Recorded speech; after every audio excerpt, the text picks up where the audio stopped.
तो hello guys, तो आप सभी का स्वागत है हमारी उबर खबर ज़िंदगी में। तो गाइस, तो आज सावन का तीसरा सोमवार है, तो मैं अपने हस्बैंड के साथ मंदिर जा रही थी।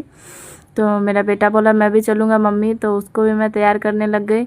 और फिर देख सकते हैं, अभी तो इसका बाल भी बनने में बहुत टाइम लगता है, क्योंकि इसका बाल बहुत बड़ा बड़ा है ना गाइस। तो देख सकते हैं, फिर मैं पूजा का सामान लाने गई पूजा रूम में, और लोटा में जल रख लिया और थोड़ा सा गंगा जल मिलाने जा रही हूँ, और उसमें फिर डाल के फिर मैं देख सकते हो, फिर मैं सामान लेकर मैं जा रही हूँ गाइस मंदिर। तो फिर मिलते हैं मंदिर में गाइस। तो चलिए आपको दिखाते हैं।